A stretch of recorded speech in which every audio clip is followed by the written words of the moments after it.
Welcome to Shorty SuperCoach. We are back diving into the laptop. Now, had good reviews on the audio quality last time around, so haven't changed any settings. So hopefully we'll just keep on rolling through with some nice mic settings going on. But going to take a look at the Fwds today, more on the upper end of the price range. Some of your premium styles. It's got me thinking the last few days, probably not the real top end, but just as we start to scroll sort of F3, I've seen a few teams that have gone pretty deep into their forward line with sort of rounding them out with mid-price types. Cornelio, Rayner and Kerno getting a bit of hype, Gresham as well. So we'll take a bit of a look at that. Just before I do, I want to give a little shout out to the Facebook pages that I've been pairing up with through the pre-season. So as always, thanks to those guys for letting me join in there and post some of my content, because I think it helps to reach some different parts that I wouldn't normally. So AFL Supercoach 360 and more recently I've just got on board with Serious Supercoaches. So great communities there, lots of interaction. So if you want to discuss your Supercoach teams and ask a few questions, they've definitely got plenty on offer there. So search history has been monitored. Angus, if you're watching out there, you'll know what I mean. Had a comment the other day. Look, Shorty's search history wasn't foolproof. There was a couple of things you'd rather not pop up in the search history. Nothing too crazy. There's actually a little bit of a backstory to it. But I don't want to sell too many people out. Moral of the story: don't always leave your laptop on the kitchen logged in. It could be dangerous with your housemates. But nonetheless, God, when you commented that, I had a good old laugh. You guys might have seen it already. It was quite funny. Now, like I said, we're going to take a look at the Fwds, but, just to break up the real analysis and dissection of Supercoach and numbers, I'll give you a little bit of shorty story time. If that's not your vibe, then scroll on down. The timestamps will be underneath, but you can get stuck straight into it in a few minutes. But I like to just break it up with the odd story and stuff that's going on. It's Friday. I've gone through my first week of study. That was only 3 days, but no, shorty's up and about. It's sun's shining, weekend ahead. This one will probably post on the Sunday. Oh, and while I think of it, Wednesday, live Q&A, 8 o'clock. Would love to see you there. And, of course, if you haven't subscribed already or you like the content, I'd love you to get on board, subscribe, like, all that good stuff. Certainly helps give me a good indication that we're sort of heading in the right direction and doing things nicely. But hey, if you're here listening, that's good enough for me. But shorty story time. Now, I've, like I said, started a new course, and it was a bit daunting actually. I haven't really studied for a little bit of time, and you're walking into a bunch of new faces, new names. You're a bit overwhelmed a little bit walking out on the MCG for your debut, and it was different, but starting to get along with a few people really well. Seemed like a good crew, but on day 3, you're still sort of finding your way, finding your feet, and we had this other teacher, this new teacher that likes to remember your name with a pretty basic fashion. Just write your name on a piece of paper, fold it up sort of in a little triangle, pyramid, just put it in front of you, game show style, nice and easy. And she's sort of marking the role, just kind of having a quick little chat to everyone, sort of familiarising herself with the name and the face. And she gets to me, she's like, "Oh, Daniel, Danny? Danny is not my go. My name is Daniel. I get shorty, and all my mates call me that. And I like to smack Danny on the head straight away. It's not my go. I don't like it." And I can already sense the Danny comments rolling through. But I said, "Oh, no, Daniel's fine." And she said, "Oh, so no, not Danny. You don't get anything else?" And just flippantly, as you would, as I always would with most crowds, you can call me Shorty. Now, this just came off as like I was trying to be some sort of black rapper. The class erupted into laughter because they've got no context. No idea that I've been called Shorty for my whole life. No idea why. I'm not short. It makes no sense. They're like, "What's this blonde bloke that we've just called Daniel for a couple of days rolling with Shorty on day 3? I embraced it. It could have been an embarrassing moment, but I rolled with it. It was and then I rolled into lunch, had lunch with a few people. And, "Oh, Shorty's here." It's like, yeah, this is going to stick, isn't it? But quite funny. Yeah, gee, when you feel yourself blushing, like you're blushing, you actually feel it. I was like, oh God, I've put myself on the radar today. Don't know if it's for the better or for the worse, but you're just going to have to run with it. But that was pretty funny. Bloke next to me, good fella, he was having a good old laugh. He couldn't believe it. He goes, oh, mate, I can't believe you ran with that. I said, mate, it makes sense. It's not a joke. I'm serious. So, yeah, a bit of fun there. But, look, there's a bit of a shorty story time for you. But for those who are more interested in talking SuperCoach, let's get stuck into the Fwds. And, yeah, not sure how deep we'll go, but I'm pretty keen to dissect some of these premiums and give my 2 cents worth on them. So, like I said, time-stamped. Definitely in the description. I normally try and get it in the comments at some point in time, but it will definitely be there in the description. Now, the forward line has historically been pretty frustrating for me. It's been one where you'll often find a host of mid-forward options, and sometimes just by the nature of the position, they get their forward eligibility for a reason.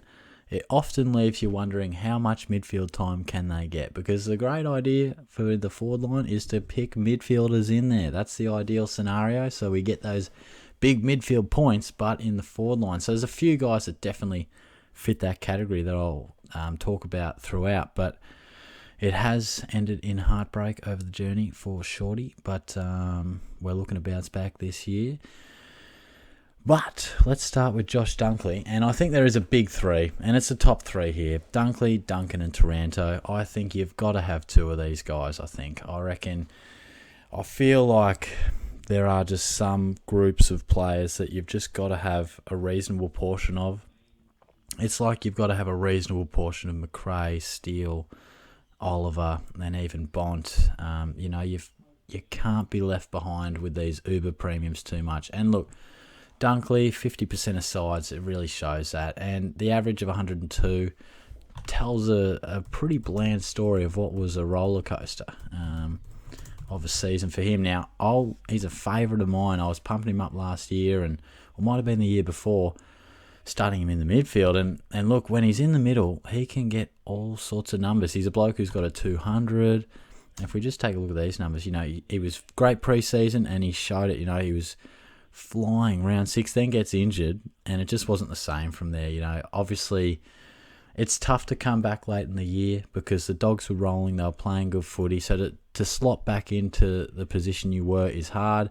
He probably, it's just difficult. Teams find their systems and they find their rhythms, and unless you're an out-and-out superstar, it's hard to just slot back in there because the Dogs roll so many through there. So I think without fully seeing all the Doggies games, it looked like Dunkley, his permanent role in the midfield, just relinquished a touch. He played, because he started out as that sort of forward type of player, was that doggy forward type in the premiership, really. So Dogs fans will be able to tell me better, but clearly he gets that forward eligibility for a reason.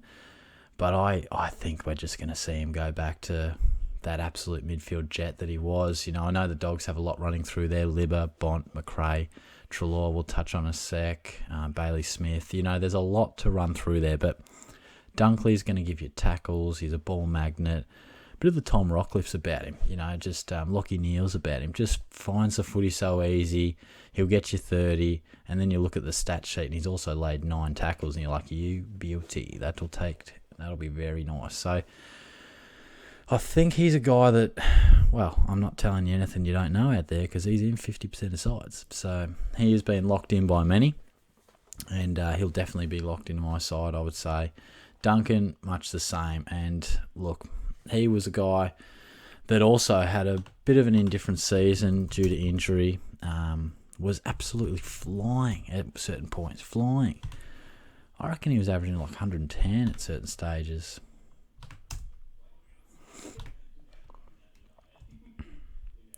If you look at the start of the season, obviously injury-affected game there with the 10, but up until that, all right, he's a little quiet here. Might have missed some footy there. We might have had the bye on one of rounds 11 or 12, but obviously missed some footy too.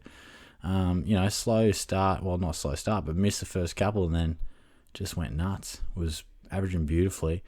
And he's just the Cats' best ball user. So they love it in his hands. He'll take the old kick in. He'll be that receiver type, get midfield minutes as well, starting to flank, push up the ground. So that just tells you it all, doesn't it? Those averages from, God, we're going back to 2014. He barely goes under 95, and the majority are three figures. So the only question you might say is he's, nearly 31 and, is his body, copped a bit last year, but I think he's just a lock for me. I feel as if that scoring potential, you just can't say no. I mean, put it this way, you're going to need him in your side at some stage, so why not start with him? Same can be said for Dunkley, Duncan, and Taranto for that matter. Now, the only reason that I probably preference the first two guys is that, and Lang has raised a really good point, who I spoke with podcast style last night. You can catch that one. Me and Lang has just talked random crap on SuperCoach for about half an hour. And he raised a good point. Taranto could potentially see a little bit of forward time as they look to find ways to replace Toby Green, as he sort of, wastes away the first bit of the season due to suspension. And I just wonder if a few people are thinking similar in terms of the ownership. He's the most or the least popular of the big three in the forward line. So I think it's just pretty simple. I think Taranto's a guy we definitely want in our side at some stage in the year. I think he could be an outstanding inside mid, and much like the Dogs, the Giants have a fair few players that roll through that midfield as well, but he's right up there with some of their very best, and a rising talent as well. Like, he's still sort of got improvement. He's young, former top pick, and he's shown why. So I think it just makes easy sense. There's a potential that, because the scores that he copped a few 60s late in the year, and that was off the back of him playing forward. They tried to fill that Green role.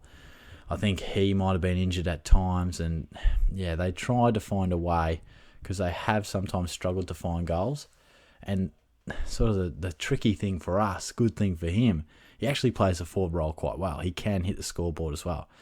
Great that we can get him as a forward, but does sort of in the back of our minds sort of go, come on, Leon, play this bloke pure midfield, it'd be beautiful. So I think he might not always be pure midfield the first 5 weeks or however long Green is suspended for, but I'll tell you what, he's going to be a guy you need to get in your side. So it's worth rolling the dice that he might just average high 80s or in the 90s for the first 5 or so weeks. Might just be at a slightly more affordable price. He's not exactly breaking the bank at the moment anyway, but quite an interesting one is Taranto. I think he'll be pretty popular throughout the year. I don't really want to talk about Tommy Hawkins too much. Key forward, sort of getting towards the end of his career. Not done yet, Tommy. He's not done yet, but I don't think we really need to be selected, Tommy. 1% of ownership side sort of suggests that. Jake Stringer, the package. Now, he had some sort of weird old year as well, didn't he? He is as unpredictable as they come. You just don't know what he's going to do. I mean, he's one of these guys that we've sort of wondered what sort of footballer he's going to become for a long time, and if he'd really fulfill that potential. Well, we saw clearly his best SuperCoach output, and that was off the back of a great end to the season where he was used explosively out of the centre bounce and saw quite a few centre bounces attended, and that saw him be able to just not only hit the scoreboard but get a few clearances, as you'll see. Certainly if you look, say, at the start, like solid clearance numbers, say up to around 12, but that 180, just confidence boost, bang, that was off the back of a few goals, but also 29 touches, and then the clearance numbers were consistent. 2 in the final was clearly his lowest in the back end of the year, if you see quite a few of those numbers, which did equate to basically always over 90. There was the odd drop-off around 21, but, he's not a popular selection, and I certainly wouldn't be endorsing him. I think he is exactly that. He's a roller coaster ride. He will be capable of giving you some of the biggest scores going around when he has his day, and he plays a relatively friendly role for SuperCoach, but I don't think we can be going with him. He'll have days, like I said, where he's fantastic, but I feel as if there'll probably be more days where you're pulling your hair out and just scratching your head, and there's no guarantee that he continues to average over 90. He could do anything, and honestly, the body, bit of a concern as well. So it's a definite pass for me. Dustin Martin. Now, this is the least I've ever heard Dusty talked about in SuperCoach, particularly when he's been available as a forward. But he is in 26% of sides, so someone out there is picking him. I don't know, some of the circles that I've watched or discussed, he just doesn't seem to be in too many teams that I've seen or getting talked about much at all. So it's really interesting, and for me, he's at a really nice price, outstanding price. And the real issue is that injury that we all know. He's lost 10 kilos, 15 kilos, how many kilos, doesn't matter. He's slimmed down big time.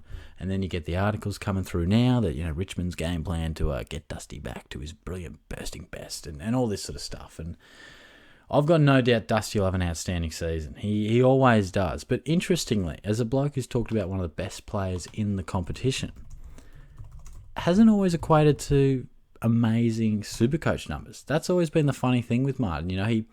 He almost has his games that he wants to be up for, the big games, dominates them, makes him one of the best players in the comp, but we'll also have days where, I'll just sit in the goal square, kick a couple, outbody my opponent, just get 21 touches and kick 2 and score 94. It's just, he sometimes has that, which has meant, 92.5 last year, but 100.8, 100, 103.9, the massive 2017, which was outstanding.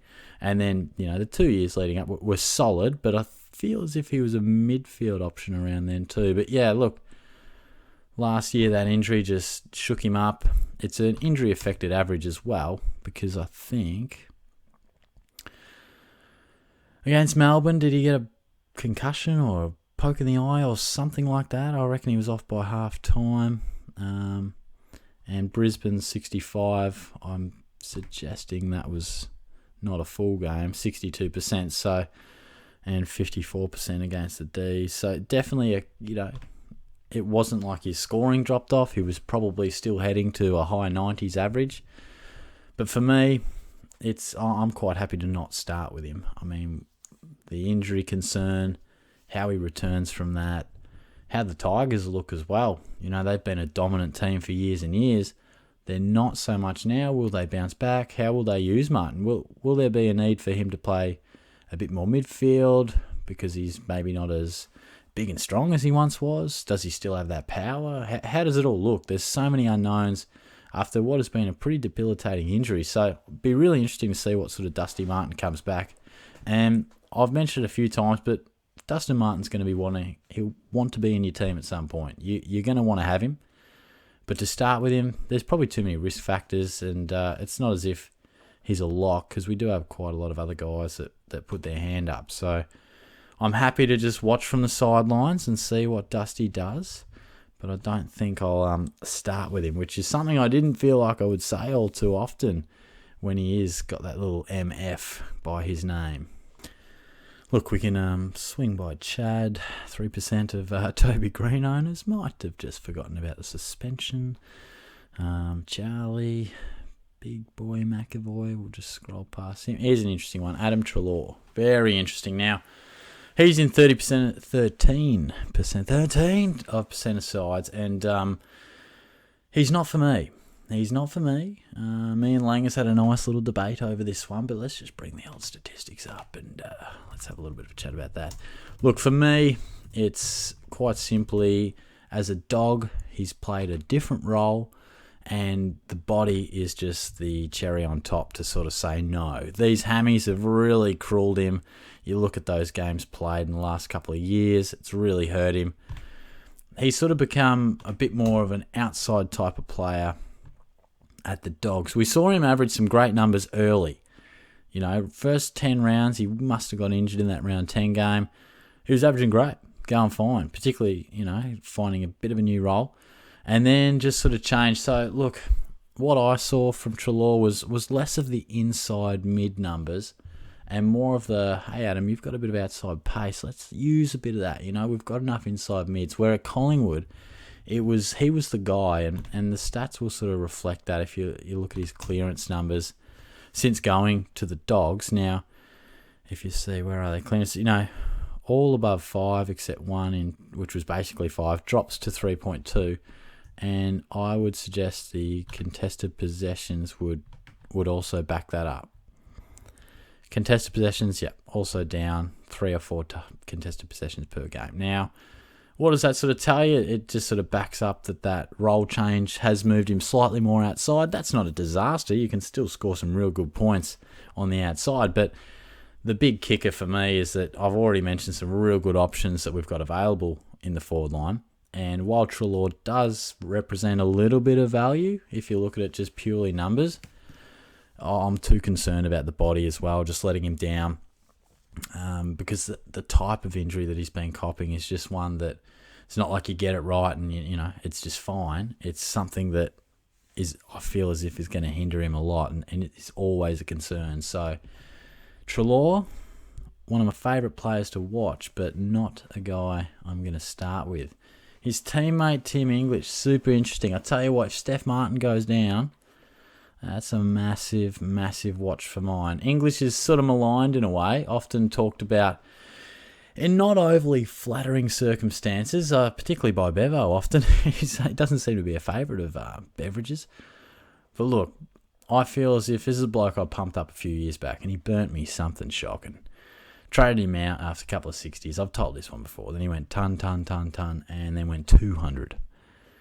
Fair to say I got a couple of messages about that. But look, to have a ruckman available as a forward is crucial, and we'll have similar chats with Luke Jackson when we talk a bit more mid-price forwards.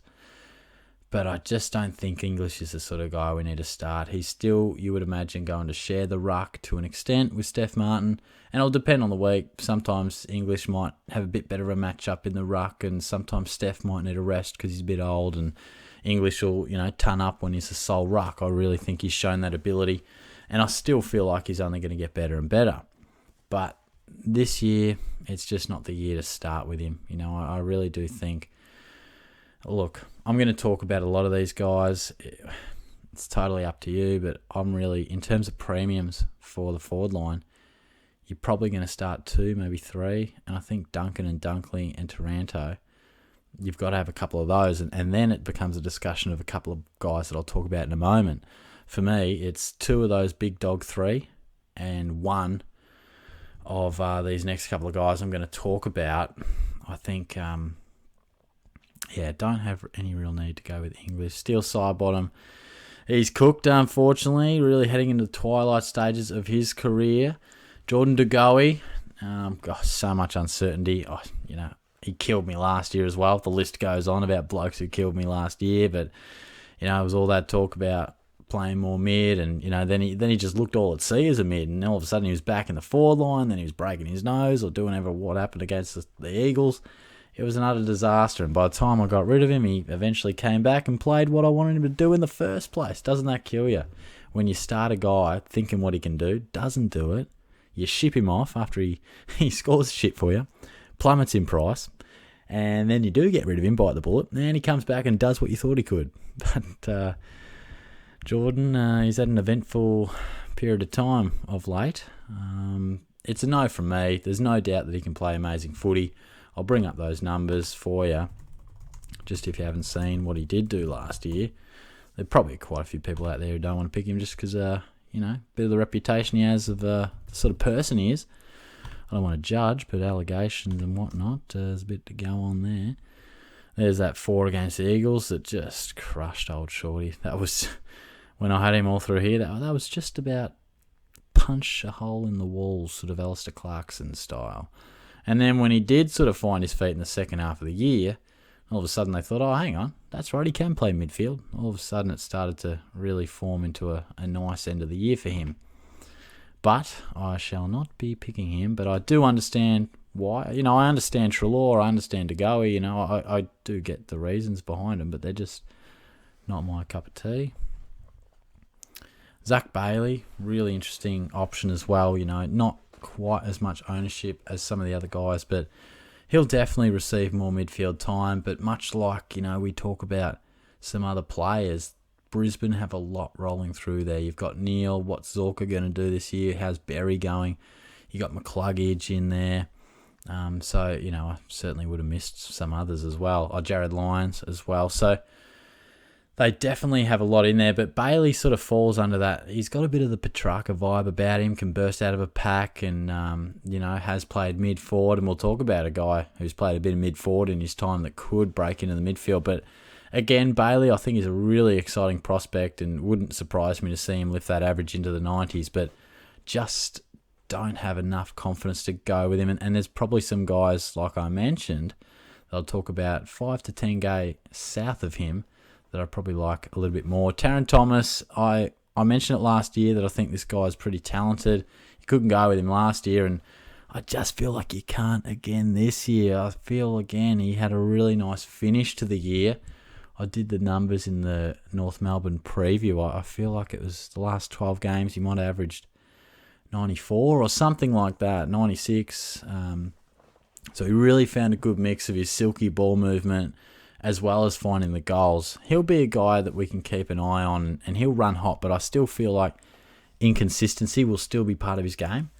So it's a pass for me, but he'll be a player that we definitely talk about a fair bit in the future, I'm sure. Shai Bolton, I'm honestly a massive fan of him. We talk about how Richmond are probably going to change up a bit of the next generation style. You'd imagine that a few of the guys like, Cochrane and the like, Edwards, Lambert, some of these guys are sort of passing the baton to the likes of Graham and of course Bolton and some of these younger Richmond mids that have had to be pretty damn patient. I can see Bolton definitely averaging in the 90s. He's a favourite of mine, but again, like the others, you can see my old mate Zak Heeney down here, and I'll talk about him in a moment. But I just think Bolton, Thomas, who was the other fella I mentioned, Bailey, Goey, that it's not to say they're bad options, but there's two blokes right here, Zak Heeney and Zak Butters, that I want to talk about. I mentioned before, I think you should pick a couple of Taranto, Dunkley and Duncan, and then however you want to structure your forward line, I think one of these two guys need to be in it. And let me just dissect that one a little bit, because Heeney, we'll start with him. He's definitely been a head-scratcher over the journey in Supercoach land. Now, hear me out. Zak Heeney. He's killed us, hasn't he, over the journey? Probably a burn man for many of you out there. But let's just take a look at his numbers at first. Remember what we used to say about Christian Petrarca. We used to say that he can't do it. He will never be fit enough for the midfield, this and that. He's a burn man. Can't start him. Rah. Eventually explodes. Now he's a premium. Now, look at some of the roller coasters here. Some of this was injury affected. Some of this was playing forward. Rah. Let's just have a look at the article that actually came out today, I think. Now, of course, this is a bit of Kane Corns just talking a bit of trash, as he does, getting all his headlines. But Tom Harley, you can have a read for yourself, but Tommy Harley is the ones that you sort of want to really focus on. Isaac has had a fantastic summer. I think a lot of people unappreciated the ankle injury, the significance of that. Blah, blah, blah. He's trained through the midfield, so fully expect him to play more time there.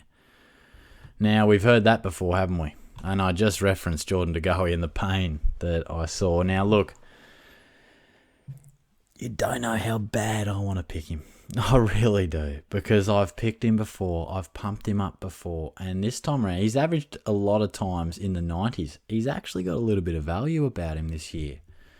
And you would have to think there's just the case for him to play more midfield time has never been higher. It's never been stronger.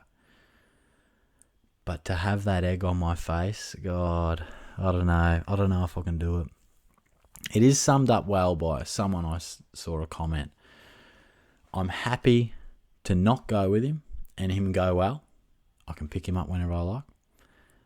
But I'm also happy to accept that, because the alternative of going with him again and him going sour, the pain, frustration, kicking yourself vibes that would provide, I don't know. But look, to be honest, there are big comparisons with him and Christian Petrarca. I don't expect him to, come out and average 117 or whatever it was when Petrarca took it up about 35 points. But there are no doubts that Heeney belongs in the midfield in my mind. I can see him averaging 90 plus easy. He's done that as a mid forward already. Oh, watch this space. You guys know, my love for Heeney, so I don't really have to say too much. I want to pick him because when he does have that year, I mean, he's going to average 100 one year. He is. And I just talked about a bloke in my answering your questions video. A bloke highlighted this, you can't always be just talking about one day he will, so I'll just pick him every year. But I just want to be a part of the ride and just say, look, I told you he was going to do it, and now I'm enjoying it. But, I'm not alone because there are 9% of teams that have him. So very interested to see. But honestly, I'm probably more in the camp of Zak Butters. I just think it's slightly safer. He's surely going to advance even more to the midfield, and we saw it last year. That's the big thing. We saw it last year already. So while Heeney, we're sort of looking for something different and improvement, we get Butters at the same price or a bit less, but he's actually done it, and you got to dissect the numbers to see that. But he copped the injury. A little bit like Dunkley, when he came back, he just didn't seem to be in the exact same role. Maybe not quite the same fitness, and definitely not the same momentum when you miss such a chunk through the season. But 98, and then he towed up the Bombers, absolutely towed them. And then round 3, he was on fire against the Eagles. This is half-time. Now, I believe that's massive scaling, I think. Massive scaling. What game am I talking about? Maybe it must have been round 4. So maybe he did have a poor game there round 3. Must have been this one against the Tigers. That's right. It was, 96 at halftime. And I think, for those who check the halftime scores, I reckon he was on 104 or something at halftime, got scaled down. So he was flying. Very interesting to see. All reports are that he's going really well this preseason. Who isn't? But I really think I'll be picking one of those two guys. And I think that both could be guys that we want in our team throughout the year. I think both could end up being keepers. It's going to be so interesting to see how they go, because you can feel it. You start to scroll over and you go, oh gosh, I can almost feel the burn coming already. They've got that burn man feel about them. Somewhat awkwardly priced. You need them to up their average. There's good options floating around elsewhere. You can almost feel the pain, but if those decisions go right, well, you're feeling pretty nice about yourself. I'm going to stop it there because we really start to drop off to guys that I just don't think we need to talk about, and we go well beyond or below 400k. So I'm going to wind it up there. Let me know how you're structuring your forward line. I'd love to hear how you guys are going out there. I'd love to hear any questions you've got for me. Like I said, I did an answering your questions video the other day. I will be going live next Wednesday, so at least that way, if I haven't replied to one of your comments or answered a question of yours, at least that way, we can do it in live time, and I find those, they're a bit of fun. But in terms of the forward line, I've said it a few times, I reckon you got to have a couple of Dunkley, Duncan and Taranto. And for me, it's a bit of Isaac Heeney versus Zak Butters, and I'll do another video on it, but the rest of my forward line, heavily looking at Cornelio and Rayner for sure, and see where we sort of go from there in terms of the budget. But really interested to see how we pan out, because it's tricky, the forward line. It really is. Lots of options, lot to think about. So let me know your thoughts on those guys and how you're shaping up for the year. I'll be back. I'll be, by this time when I actually post it, I'll be sort of getting ready to another week of study and a bit of work. So I've just scheduled these ones over the weekend. So hopefully, bit of content over the next couple of days. And I'll talk to you guys soon. Cheers.